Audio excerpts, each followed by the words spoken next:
RTHK Radio 3. You're listening to Brunch with me, Noreen Mayer, on this Thursday morning. Now, let's turn to our next topic and guest of today. Every month, we invite clinical psychologist Dr Quratulain Zaidi to explore the intricacies of life and relationships. And today, we're diving into a topic that's affecting some, and yet it's shrouded with stigma: divorce. So, Dr. Zaidi, thank you so much for joining us this morning. We are live on Facebook, so I'd love for our listeners to be viewers. Noreen Mayer on RTHK Radio 3. Now, Dr. Zaidi, I know you have a lot of experience in counseling couples, families, especially on family dynamics. And of course, there's a lot to unpack with this sort of, I'd like to describe it as an emotional roller coaster that comes with divorce. What are some of the common feelings that people go through when they are going through a divorce?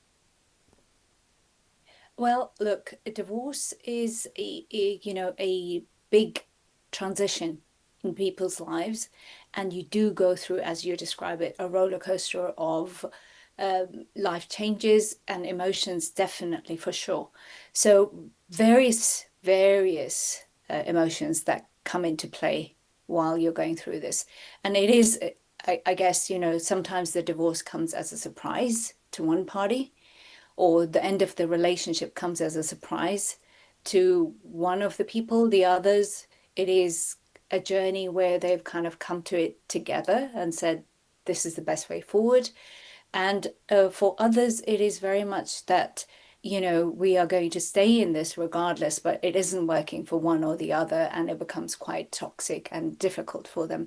So the emotions that go within that journey are around the grief, which is the loss of the relationship, or the future planning that they had. And I really, really do see that very often, where, the future that you'd imagined is not going to be there anyway. So you're not only grieving the loss of the partnership and the 20 years or 10 years that you've had together. Also, there is what the future looked like.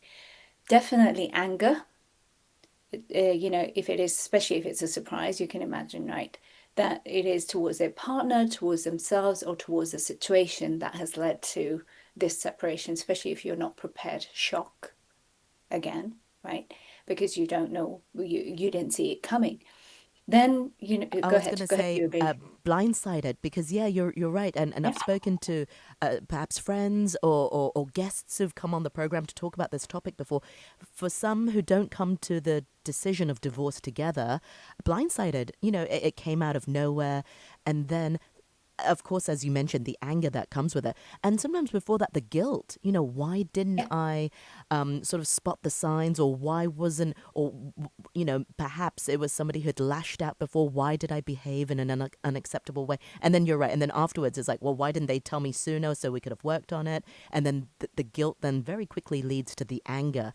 And it's the anger which sort of makes a very toxic, well, it's a very sad process either way, when people come together and have a marriage, and then the separation is often very painful.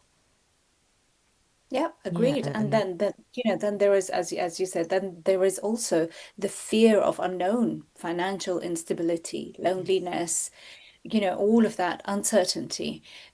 And there is confusion within the scenario that we're just speaking about, right?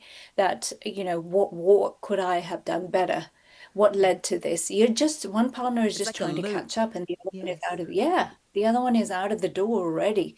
And then then you put the whole question mark over what I had. Was it even true? Because they were thinking about it, they were planning it, and I wasn't participant to it. I completely overlooked the signs. So that is a huge confusion in your own ability to be able to read the situation, and confidence in your own ability to be able to read the situation. Again, leading to anger, sadness, distrust, and in some cases, it can be a sense of relief, especially if it's an unhealthy or a toxic relationship. So, it's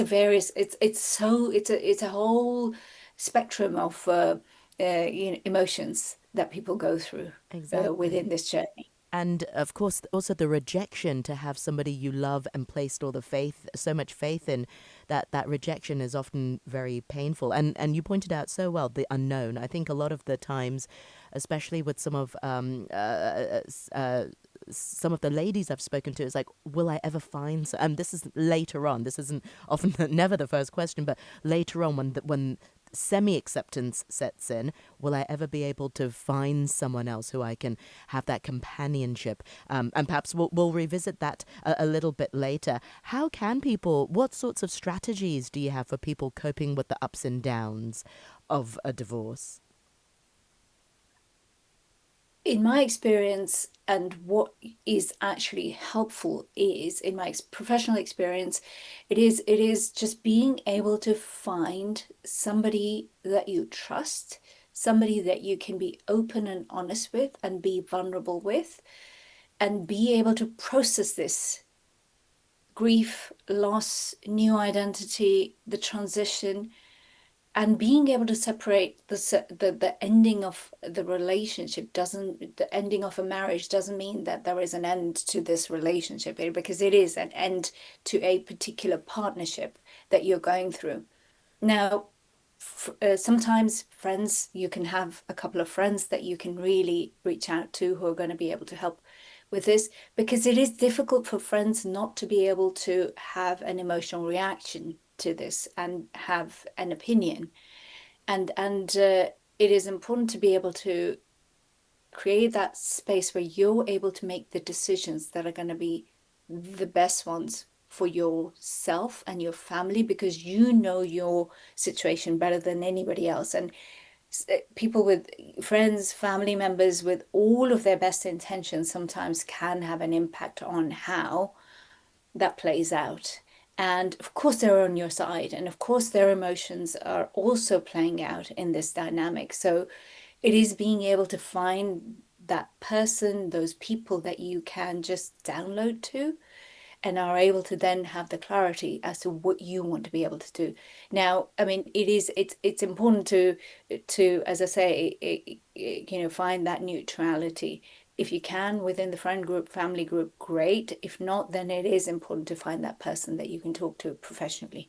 So Yeah. that's one. The other one is obviously looking after your physical health, making sure that you sleep goes the first, usually, right? It's like it's because you're kind of going over Over and and over over. and over. Yes. Lying there in bed, just thinking about the whole thing. I want to really also touch on anger. Perhaps before we get to anger, and I think that's a really big emotion. And I've heard somebody say that's a secondary emotion, but I want to focus on the anger that sort of drives divorce and also the decisions behind co-parenting and also the tensions between ex-partner. But before we talk about that, kids are sometimes involved, and depending on how old the children are, it will impact them differently, and it depends on what stage they are at. Perhaps they're very little, perhaps they're in middle school, perhaps they're in university, perhaps they're adult children. But how can parents, what can parents do to help children adjust through this divorce?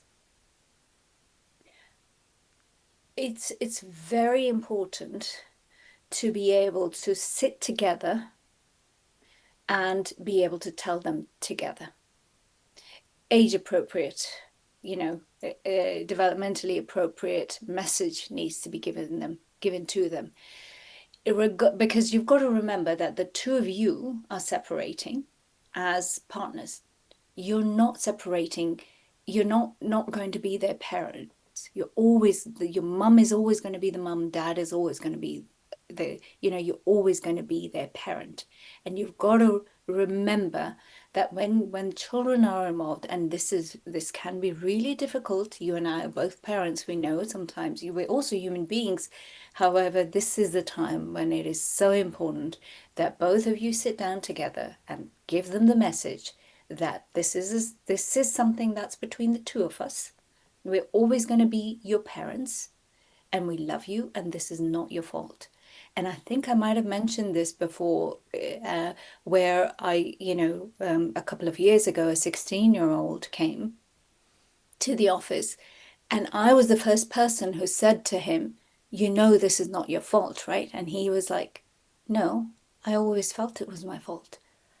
And I'm like, no, those two, your parents separating and going through and, you know, making this decision because it is the best thing forward for your family. This is not your fault. He was 16. And it was really, it took me by surprise that I was the first person who had said that to him. And the relief that he felt at hearing that. Well, I mean, you saw that. Yeah, I saw that. I experienced it. So this is why I go to this always to be able to remind parents. It is so important that they hear this from you. Absolutely, because You know, it's so innate for the parents, from parents' perspective. Of course, it's not the children's fault. It's between us, but they never think to reinforce that, or really just for the children to hear it is so important, so that they don't carry the burden or they don't carry the guilt. Was it something that I did to cause yeah, mummy and daddy to separate? And that must be yeah. so heavy for a young adult, for a young child to carry.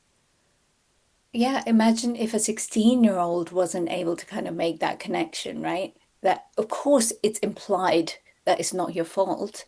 Whereas, so if the younger ones, they're going to internalize that if I had been a good girl, and I've heard this many times, if I had been a good, if I hadn't done this, or if I hadn't, then maybe they'd be together, and they do want them to, especially when they're younger.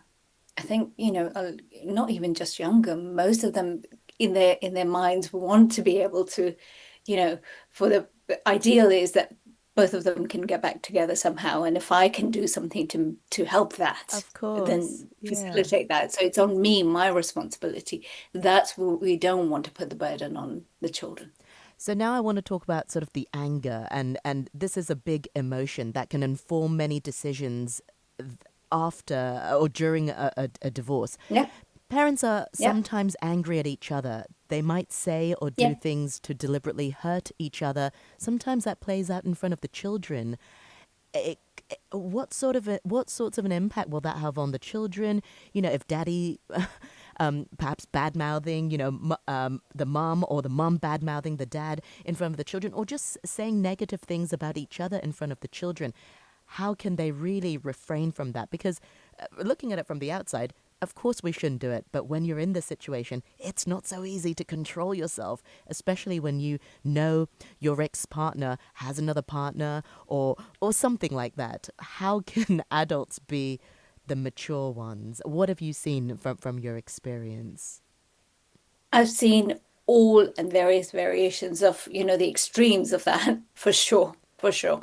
I've also seen where two people have been able to amicably,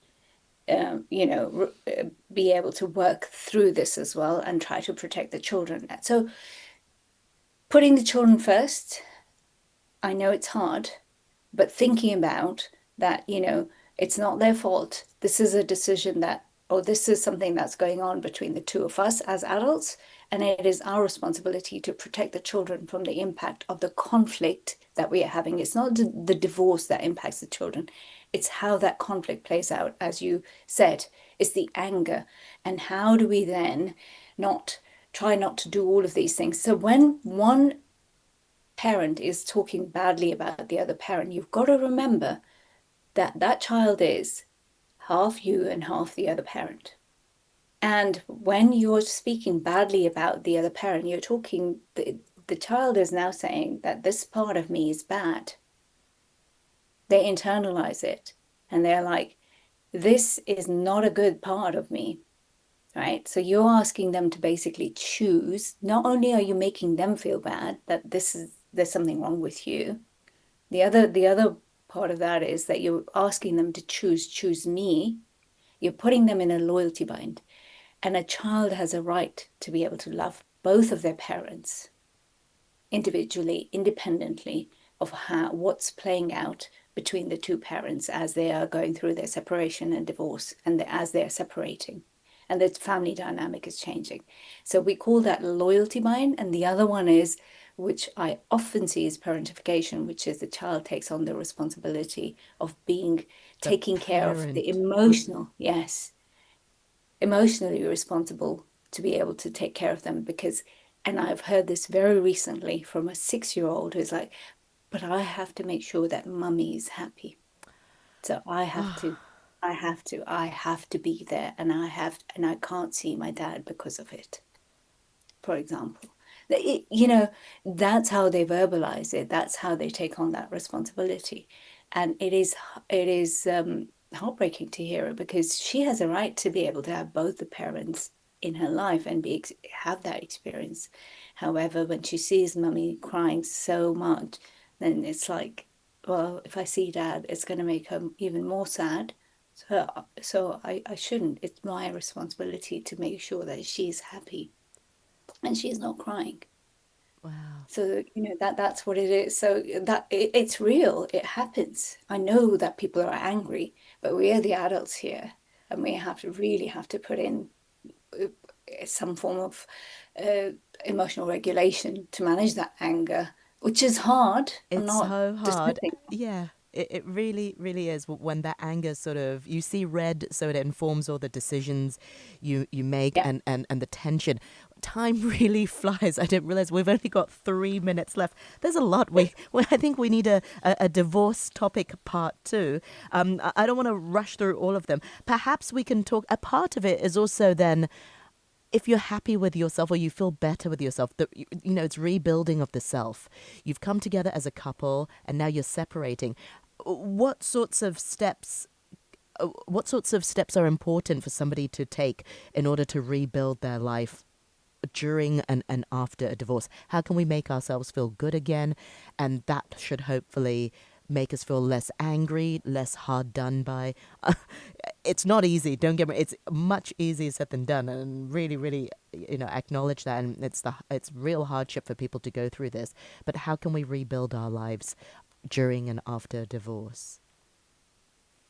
There is laughter. There is life after. And laughter, Uh, yes, laughter, and probably, yes, be able to there you laugh go. during it, yes. Both, both, both, both during and after.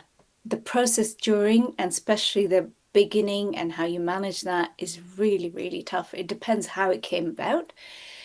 But it is taking a day at a time, and knowing that things do get better, they do settle down, and there is a life after this. So that's one. The other one is setting small goals and big goals for yourself, for your own self, and taking care of yourself is very, very important.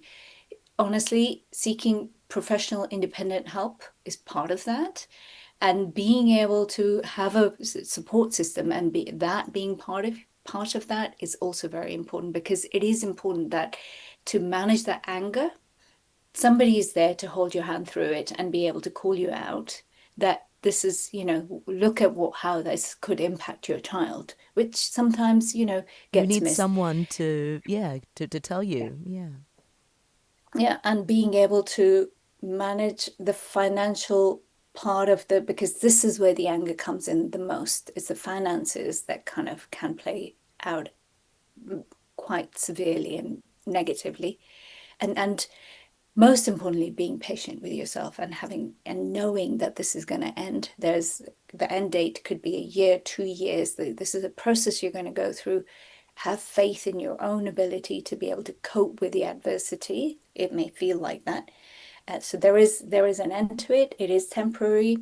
It will pass, and you have a life without this partnership, without and things have changed, and being flexible in your thinking around how things are going, and just making sure that you're able to do those basic things: sleep, eat, make sure that you are going out and speaking to friends. Even if you're not speaking about this, you are out there and you have a support network around you. So hopefully that helps. Dr. Zaidi, thank you so much for your time today. It's definitely a topic we will revisit. And yeah, you're right. That it's the money, the legal stuff, and navigating that often brings a lot of angst and pain and tension. We'll definitely dedicate another program to this. The last word goes to Brian, who's written in on our Facebook page. Thank you very much. Brian's written in. He says, "I think society at large does not truly understand the trauma involved in a divorce. It's deep, it's complex, and it touches everyone in the family and resonates generationally." Thank you very much indeed, Brian, for your comment on Facebook. And thank you very much, Dr. Quratulain Zaidi, for joining us. And I look forward to our next chat. Thank you very much indeed.